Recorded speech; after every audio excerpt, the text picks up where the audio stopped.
Come on, Snake.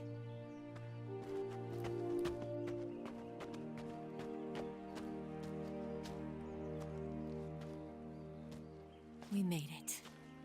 We made it. Over there.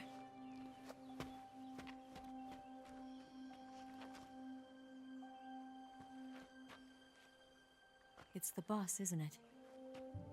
I'll go get the wig ready to take off. Right. I'll leave you two alone. But come back in one piece, okay?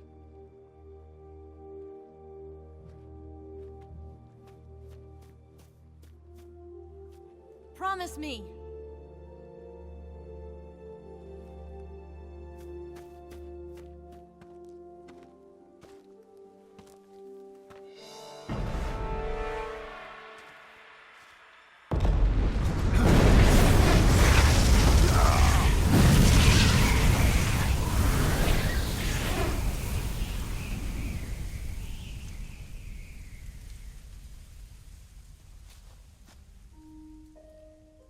Life's end.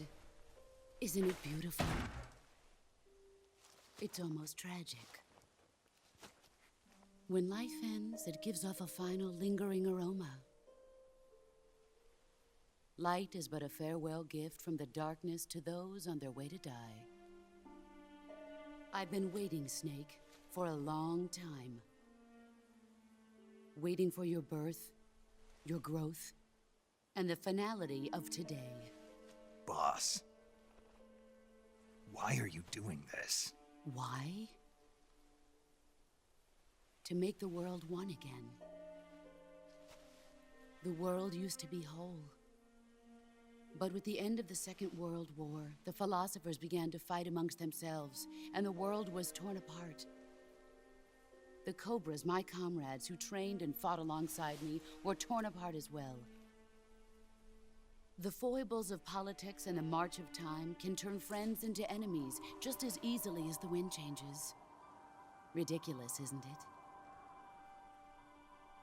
Yesterday's ally becomes today's opposition, and this Cold War? Think back. When I was leading the Cobras, America and Russia were fighting together. Now, consider whether America and Russia will still be enemies in the 21st century. Somehow I doubt it. Enemies change along with the times, the flow of the ages, and we soldiers are forced to play along. I didn't raise you and shape you into the man you are today just so we could face each other in battle. A soldier's skills aren't meant to be used to hurt friends. So then what is an enemy? Is there such a thing as an absolute timeless enemy? There is no such thing, and never has been. And the reason is that our enemies are human beings like us. They can only be our enemies in relative terms. The world must be made whole again. The philosophers must be reunited. I will devote my skills to that purpose. And with the Colonel's money, I will achieve that end. Just as I once created the Cobras. They are my family. I may no longer be able to bear children, but I still have a family. It was November 1st, 1951. I was in the Nevada desert participating in atomic testing. The name Nevada is derived from Spanish, covered in snow, white as snow. And snow is exactly what I saw in that Nevada desert. It froze my blood white. You were an atomic test subject, weren't you? On Bikini Atoll. That's part of the reason I was drawn to you. You and I are alike. We're both slowly being eaten away by the karma of others. We'll never have the chance to die peacefully of old age. We have no tomorrow. But we can still have hope for the future. In 1960, I saw a vision of the ideal future from space. 3 years earlier, the Soviet Union had succeeded in launching Sputnik, the first man-made satellite in history, into orbit. This came as a huge shock to the United States. In response, America threw everything it had into its own manned spaceflight project, the Mercury program. Even as the Soviets seemed poised to send their first man into space, America was still experimenting with chimpanzees and rockets. The government wanted human data. So they secretly decided to send a human being into space. I was the one they chose. At the time, they didn't have the technology to block out cosmic rays, and whoever they sent up would inevitably be exposed to heavy radiation. That's why they chose me. After all, I'd already been irradiated once. Of course, you won't find any of this in the history books. I could see the planet as it appeared from space. That's when it finally hit me. Space exploration is nothing but another game in the power struggle between the US and the USSR. Politics, economics, the arms race, they're all just arenas for meaningless competition. I'm sure you can see that, but the Earth itself has no boundaries. No East, no West, no Cold War. And the irony of it is, the United States and the Soviet Union are spending billions on their space programs and the missile race, only to arrive at the same conclusion. In the 21st century, everyone will be able to see that we are all just inhabitants of a little celestial body called Earth. A world without communism or capitalism, that is the world I wanted to see. But reality continued to betray me. In 1961, I was sent to Cuba, to Bahia de Cochinos. It was part of a CIA-sponsored invasion under the guise of taking Cuban exiles back to their country. But the US government betrayed them. Our weak-kneed president held back their air support. Defenseless, the exiles were annihilated by the Cuban army. All I could do was watch in silence. I was set up by the very country I'd sacrificed so much for, by the very government I dedicated my life to defending. I was driven from the surface world, and I went underground. Then, 2 years ago, I faced the sorrow, my old comrade in battle. He was my friend. But one of us had to die. I was left with no choice. The sorrow gave his life for me. There is no enmity between us. One must live, and one must die. That was the mission. The ones who gave me that mission were the philosophers. Early in the 20th century, the true holders of power in the United States, the Republic of China, and the newly formed Soviet Union gathered together in a secret meeting that would later be known as the Wise Men's Committee.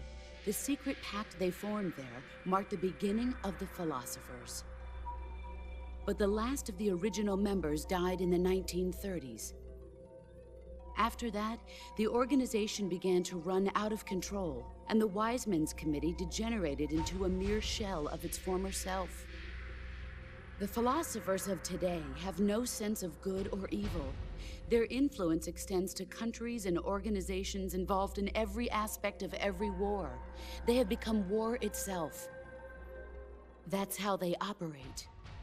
The sacrifices of war cause a shift in the times. This shift leads to renewed conflict, and in turn triggers the next war. Like a nuclear chain reaction, each conflict sparks countless others, forming an endless spiral that will continue on for eternity. Do you understand what I'm saying, Snake? By consuming me and you, the philosophers intend to keep that cycle going forever. It was my father who explained all of this to me. He was one of them. You see, I am the last remaining child of the philosophers. But after he revealed the truth, my father was killed by that same shapeless, formless organization. And my father isn't the only thing the philosophers have taken from me. In June of 1944, the Cobras and I took part in the landing at Normandy. We'd been given a top-secret mission to locate and destroy enemy V-2 rocket installations. I was pregnant at the time. The sorrow was the father. I gave birth on the field of battle. A beautiful baby boy. But my child was snatched away from me by the philosophers.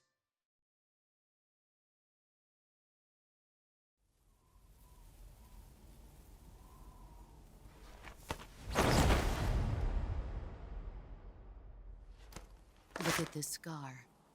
This is proof that I was once a mother. I gave up my body and my child for my country. There is nothing left inside me now. Nothing at all. No hatred, not even regret. And yet sometimes at night, I can still feel the pain creeping up inside me, slithering through my body like a snake.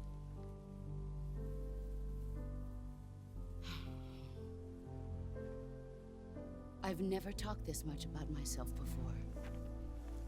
Thanks. Thanks for listening to me.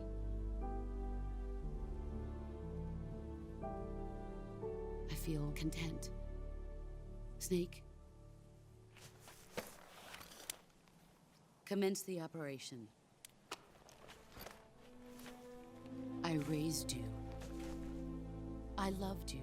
I've given you weapons, taught you techniques, endowed you with knowledge. There is nothing more for me to give you. All that's left for you to take is my life, by your own hand. One must die, and one must live. No victory, no defeat. The survivor will carry on the fight. It is our destiny. The one who survives will inherit the title of boss. And the one who inherits the title of boss will face an existence of endless battle. I'll give you 10 minutes. In 10 minutes, MiGs will come and bomb the hell out of this place. If you can beat me in less than 10 minutes, you'll be able to escape in time. Let's make this the greatest 10 minutes of our lives, Jack. Boss. You're a soldier. Finish your mission. Prove your loyalty. Face me.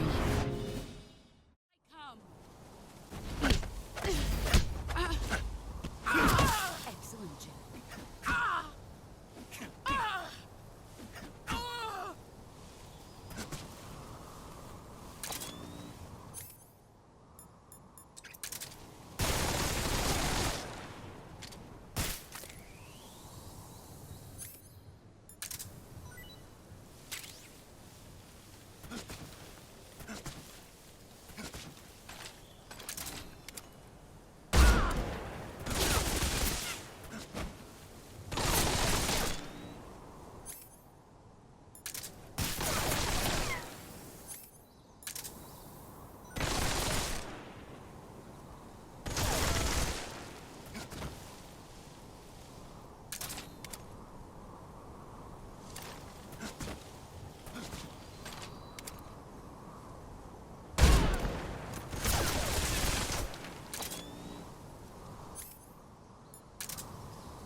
delicious.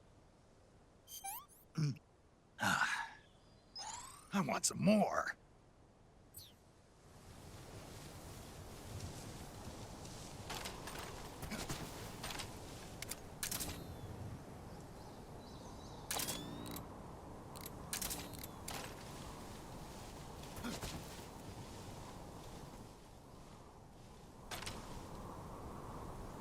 Where are you hiding?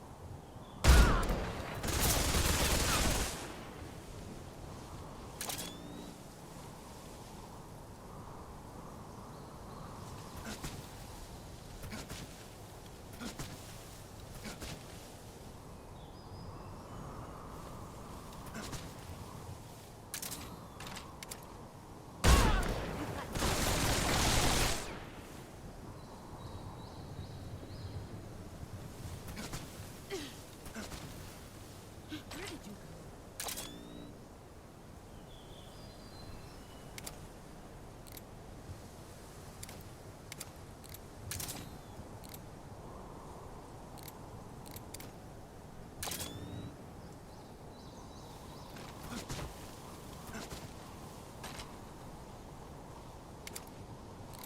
There you are.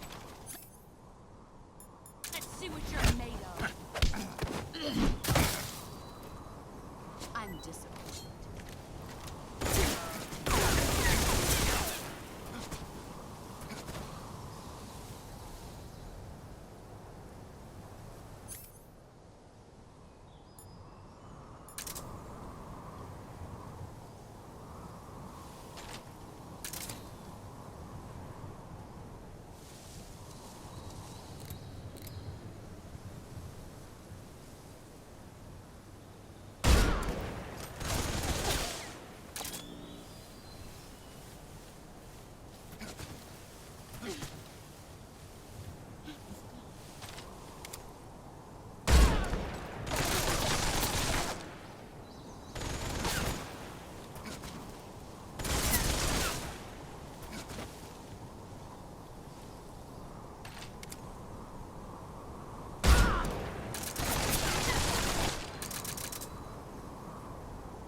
Take this.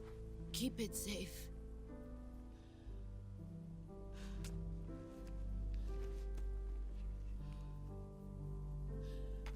It's our only hope.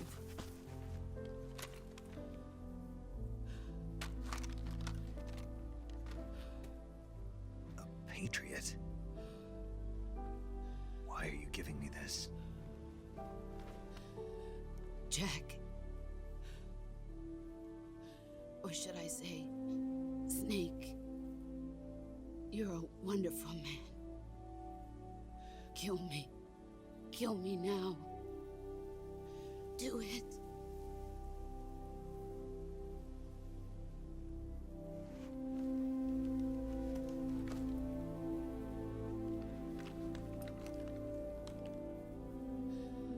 There's only room for one boss and one snake.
Ready to go, Snake?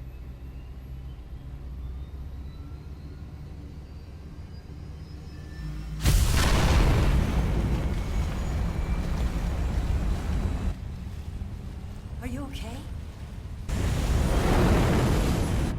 Snake? Yeah.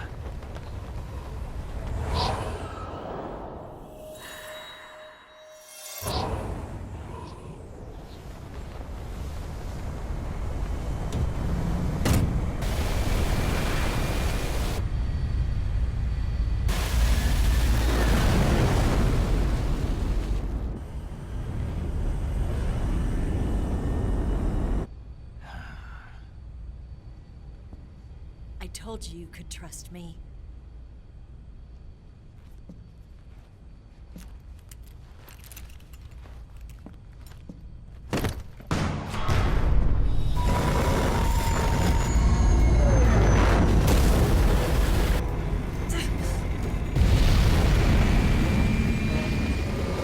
Snake!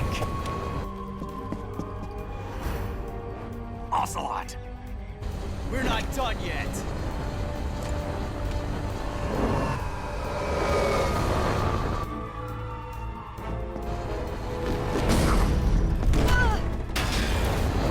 Damn!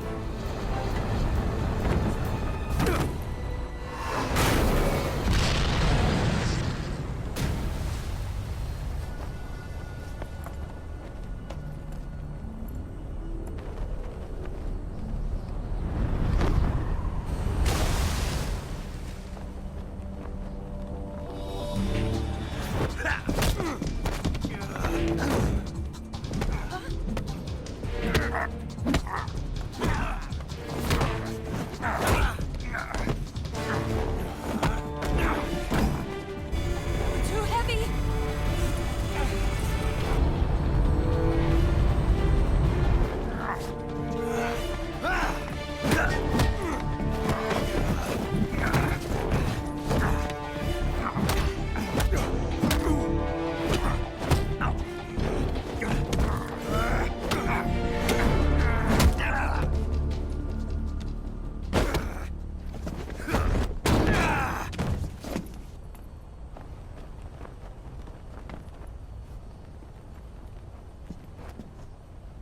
Snake, try to remember some of the basics of CQC.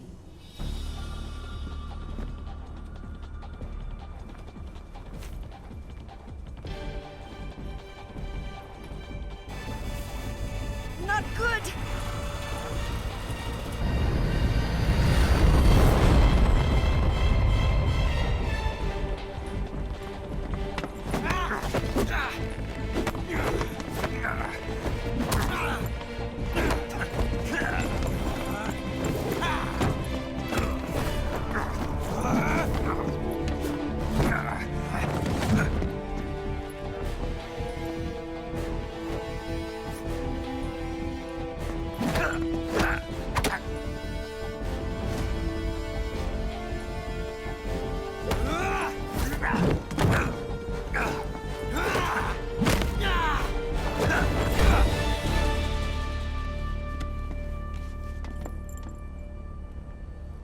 I picked up a few new moves.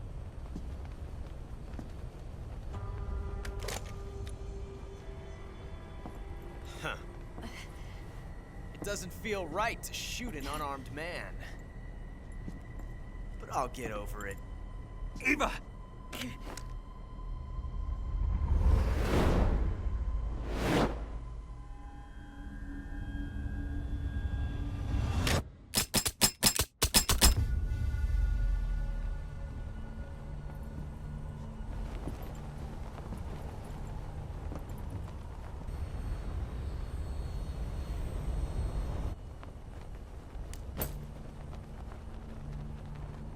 What do you say to one last showdown? Yeah, all right.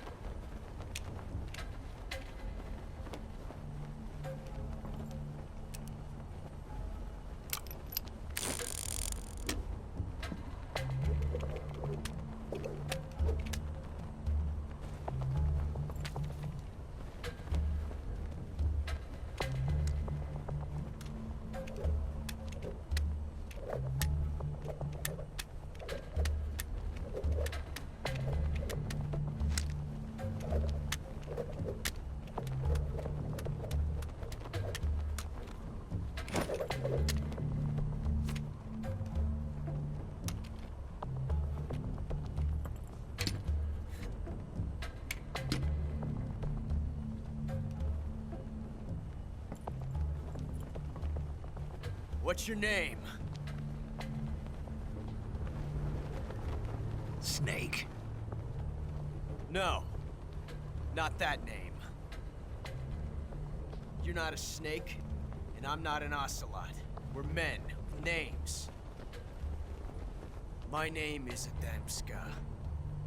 What's yours? John.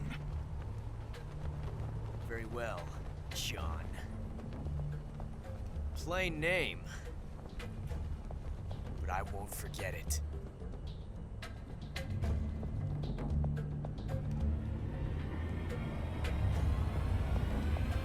Come on!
It's a blank.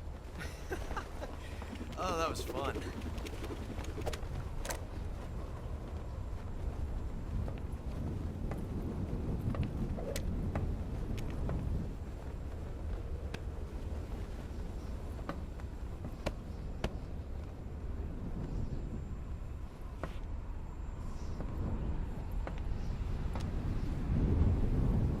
Till we meet again, John.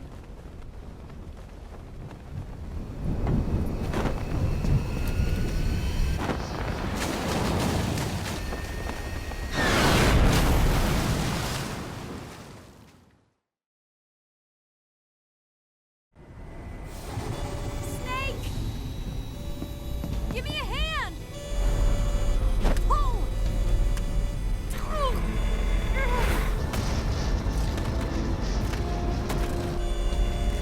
Come on, pull up!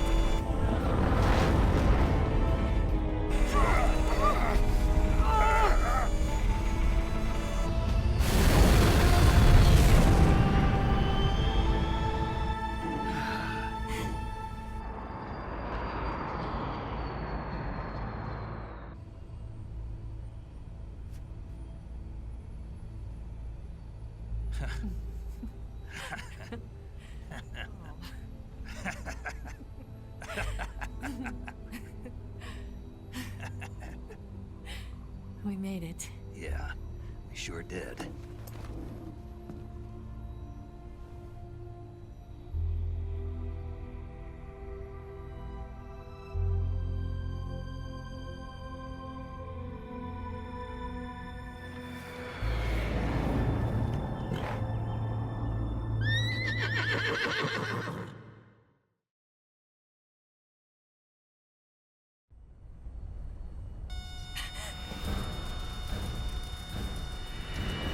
Oh no, Migs!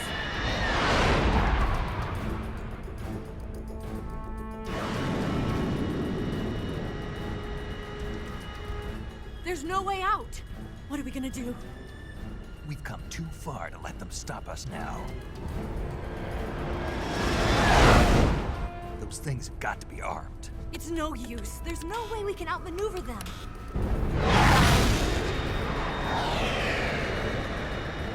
They're gonna shoot us down. We were so close. Weapon systems on. Locked on target. I got tone. You were great, Eva. Huh? Thanks.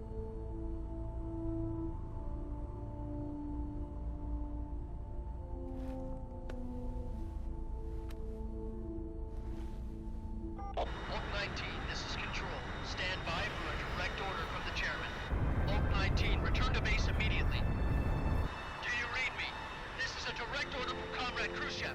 Return to base immediately. Both my team, do you copy? Understood. Aborting mission. RTB.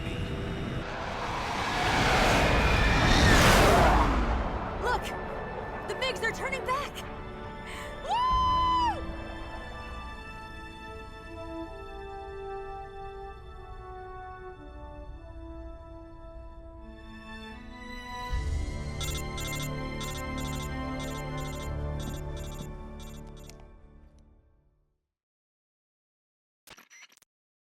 Well done, Snake. The MiGs disengaged. Most likely under orders from Khrushchev. Is this his way of helping us? Who knows?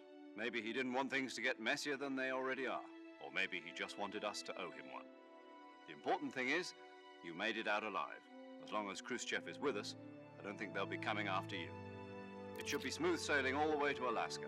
I'm sending someone out to Galena Base to meet you. To meet me? The DCI and the President himself are waiting at Langley. Don't keep them waiting.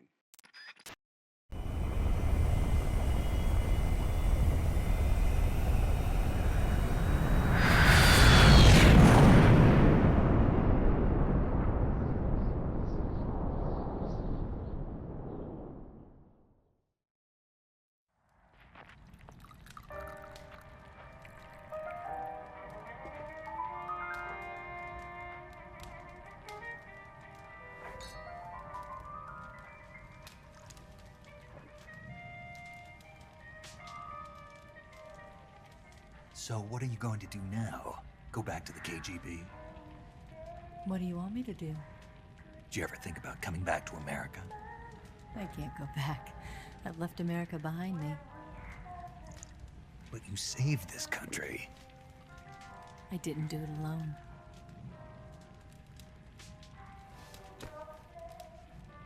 And I still owe you a dinner.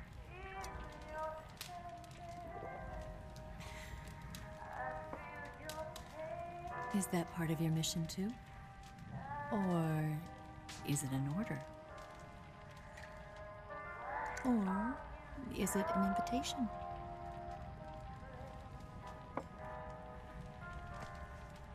Or a proposal? I don't take orders from anyone now.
Scholars tell us that the first spy in history was the snake in the book of Genesis. In that story, it was Eve who was tempted by the snake in the Garden of Eden. But this time around, it was I who tempted the snake and got away with the forbidden fruit of knowledge. Forgive me, snake.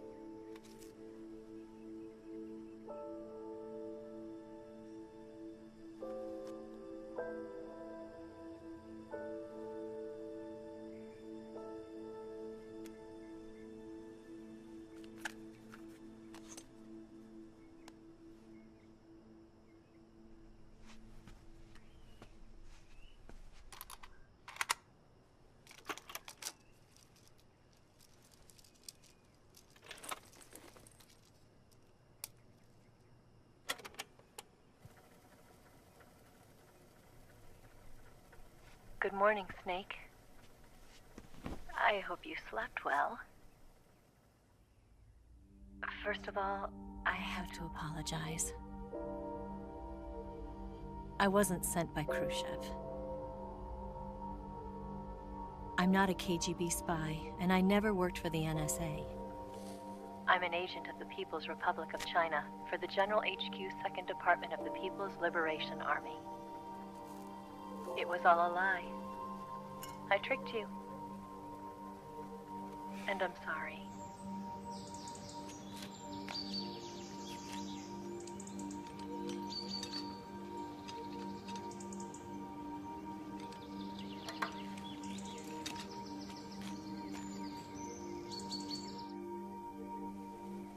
The philosophers still exist in China, too. You see, my mission was to find out where Volgan was hiding the philosopher's legacy and steal it. So I infiltrated his base as a KGB spy. The 2 NSA codebreakers who defected in 1960 were actually both men. The real Adam never showed up at the meeting place, saving me the trouble of having to eliminate him. I sneaked in by pretending I was Eva. And you and Sokolov and Volgan, you all believed me. The philosopher's legacy was originally held in common between the US, Soviet Union, and China. We couldn't let the Russians and the Americans take it all for themselves. The Chinese government had its eye on the legacy, too. I got the film containing the legacy, and also the nuclear missile launch data from the Shagohod. 5 years ago, the Soviet Union stopped supplying us with nuclear weapons technology. Since then, China's Liaodong easing, hydrogen bomb, and space rocket projects have fallen behind. But with this data, our country will be able to develop its own nukes. We'll create a deterrent force to rival those of the US and Soviet Union. Everything has gone according to plan, thanks to your help. I, too, am one of the philosophers. I'm an agent of the philosophers, a graduate of one of their charm schools. I was raised in a joint US-Soviet-Chinese facility to become a sleeper agent. This was before the war. Back then, they were collecting children from all over the world. As a result, I'm indistinguishable from a native-born American. So it didn't surprise me when you and Volgan couldn't tell the difference. But she knew right from the beginning. She knew because before the war, she was at one of the philosopher's schools too, as an instructor. The boss was the only one I couldn't fool. She was the only one who knew I was a fake. She told me everything. Why did she open her heart to me like that? At the time, I couldn't understand it. But now, I think I do. Snake. She wanted you to know the truth. She chose me to tell you. That's why she saved my life. I've lied to you so many times, but not this time. My orders from the government were to obtain the legacy and to eliminate everyone who knew the truth about what happened. In other words, I'm supposed to kill you.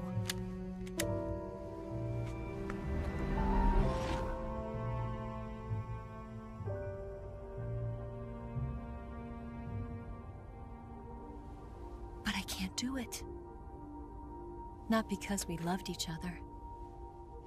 And not because you saved my life.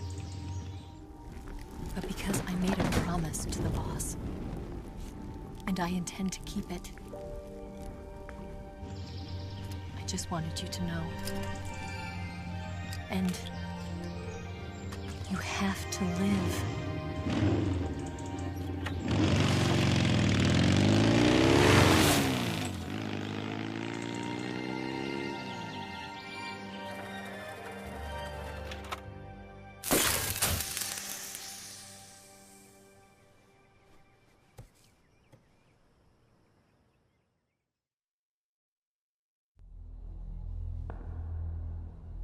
Snake, Listen to me. She didn't betray the United States. No. Far from it. She was a hero who died for her country. She carried out her mission knowing full well what was going to happen. Self-sacrifice. Because that was her duty.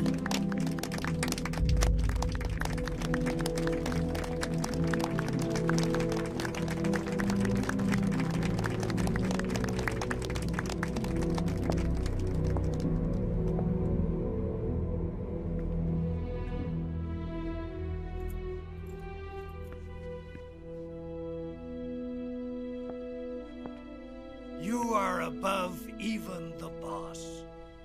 I hereby award you the title of Big Boss.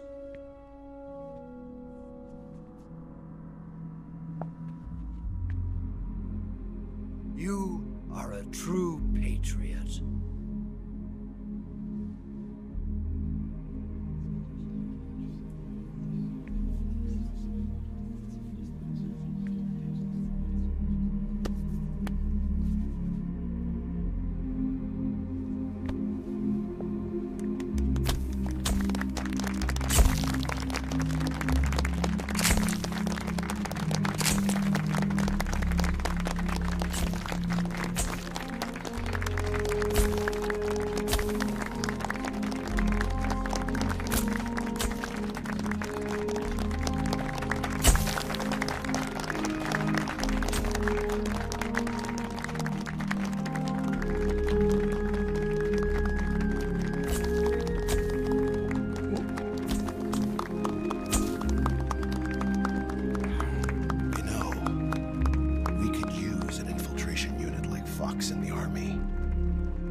Someone like him to handle our top secret sneaking missions for us. A man who combines the qualities of a soldier and an agent. The boss's defection was a ruse set up by the US government. It was all a big drama staged by Washington so they could get their hands on the philosopher's legacy. And the boss was the star of the show. They planned it so that they could get the legacy that Colonel Volgin inherited and destroy the Shagohod at the same time. Only a legendary hero like the boss could have earned Volgin's trust. Finding out where the philosopher's legacy was hidden was to be her greatest mission. Everything was going according to plan. But then something happened that no one could have predicted. Colonel Volgin fired an American-made nuclear warhead at Sokolov's research facility. Khrushchev demanded that the US government provide proof that it wasn't involved. They couldn't just abort the operation to steal the legacy. So the operation itself was greatly expanded and revised. The authorities in Washington knew that in order to prove its innocence, they'd have to get rid of the boss, and that one of their own would have to do the job. The public couldn't be allowed to find out about it. Not ever. This, they concluded, would be the best way to keep the whole thing under wraps. The boss wouldn't be allowed to come back home alive, and she wouldn't be allowed to kill herself. Her life would be ended by her most beloved disciple. That was the way the government wanted it. That was the mission she was given, and she had no choice but to carry it out. Her death at your hands was a duty she had to fulfill. Out of duty, she turned her back on her own comrades. A lesser woman would have been crushed by such a burden. The taint of disgrace will follow her to her grave. Future generations will revile her. In America as a despicable traitor with no sense of honor. And in Russia as a monster who unleashed a nuclear catastrophe. She will go down in official history as a war criminal. And no one will ever understand her. That was her final mission. And like a true soldier, she saw it through to the end. But I think she wanted you, of all people, to know the truth. She wanted to live on in your memory. Not as a soldier, but as a woman. But she was forbidden to tell you herself. And that's why she told me. Snake, history will never know what she did. No one will ever learn the truth. Her story, her debriefing, will endure only in your heart.